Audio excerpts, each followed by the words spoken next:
有人可能觉得我疯了，竟然科普这种无聊的问题，就是说厨房里的烤箱它的工作原理是啥？这个问题看起来很简单，其实它是一个非常难的问题啊。比如我问你，烤箱的发热管它的温度是多少，热效果最好？那要回答这个问题，你必须测量发热管在各个温度下辐射光谱的能量分布。那相信有朋友已经知道我在说啥了，也就是发热管的黑体辐射谱。那现在我们看到的这个图片就是黑体辐射能量分布的曲线，横坐标就是波长，单位是纳米啊，可见光的这个波长范围在400到700纳米之间。竖坐标是辐射密度，也可以叫辐射强度，其中不同颜色的曲线代表了不同温度下黑体辐射能量分布的曲线。可以很容易的看出这样的规律，辐射强度会随着波长的增加而增加，然后达到一个峰值以后又会开始下降，整个曲线像一口钟一样，所以黑体辐射强度的曲线也叫钟形曲线，其中温度越高，曲线越突出，越像一口钟。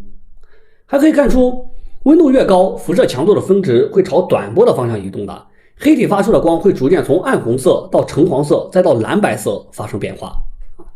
但我们知道红外波段的辐射热效果最好，因此我们想要让烤箱烤模最快，发热管的辐射强度的峰值必须处在红外线波段。但这个温度范围是多少？也就是说处在哪个温度范围既省电热效果还最好，所以你就需要知道黑体的温度和辐射光谱能量分布之间的关系。你只需要搞出一个数学公式，各个温度下的钟形曲线都能够算出来。结果人们就是为了搞这个公式，弄出了一个惊人的发现，能量竟然是量子化的，于是乎就开启了量子力学的革命。那当然最开始提出这个问题的人是1859年德国海德堡大学的古斯塔夫·基尔霍夫，他并不是为了研究烤箱，而是生活中一些常见的现象，比如一个铁棍放在火里烧，在不同的温度下它会发出不同颜色的光啊，这个大家都见过。如果你仔细观察的话，还会发现不管是铁还是陶瓷，不同材料的物体在相同的温度下发出光的颜色是一样的，这就说明物体在热状态下的辐射跟材质没有关系，也跟物体的大小和形状没有关系。其次就是基尔霍夫本人对光谱学还有很深的研究，所以他只是想单纯的知道一个物体的温度和它的辐射光谱之间的关系。那为了研究这个问题，基尔霍夫就构想出了一个完美的黑体，一个不反射电磁波的东西，就是说只要是电磁波打在了它的身上，它都能够吸收这个电磁波变成自己的内能，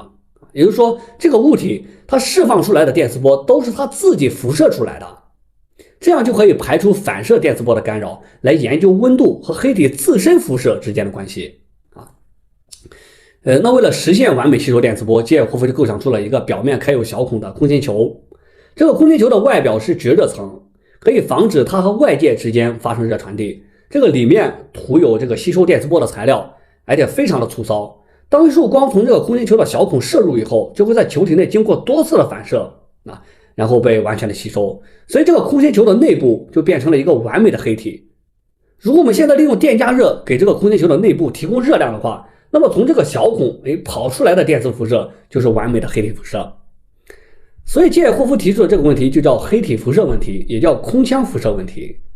但是自从基尔霍夫提出黑体辐射问题以后的40年间，这个问题一直没有解决啊，因为没有人重视，其次就是技术不行，造不出黑体。但到了19世纪80年代的时候，这个问题突然就上升到了国家层面，成为了一个战略问题，牵扯到了非常大的利益。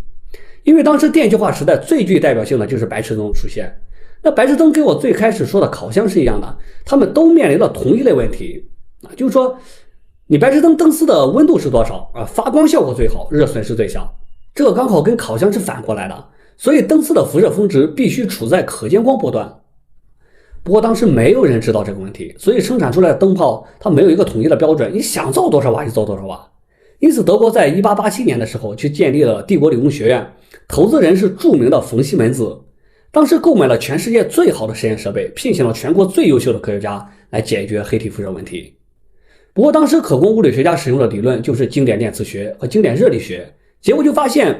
通过这两个理论得出来的公式，一个是1896年帝国理工学院的维恩从玻尔兹曼分子热运动理论出发提出了维恩公式，另一个是1900年英国的瑞利爵士从电磁辐射的角度出发，采用能量均分定理也提出了一个公式。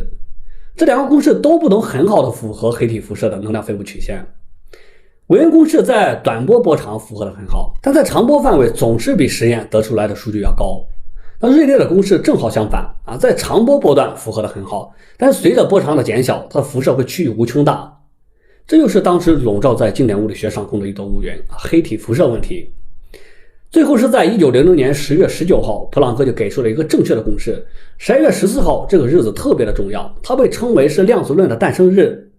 这一天在德国的科学例会上，普朗克就详细的阐述了他给出的这个黑体辐射公式的物理意义啊，就是说能量的吸收和辐射并不是连续的，是一份一份的，最小的一份就是 h-.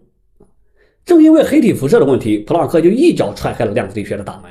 所以我说烤箱这个问题其实并不简单啊。那下次你再看到烤箱发热管的时候，你会想到啊，这个东西竟然和量子力学是有关的。那今天的内容就到这里，我是理论科学，点个关注，我们一起学习有趣的科学知识，拜拜。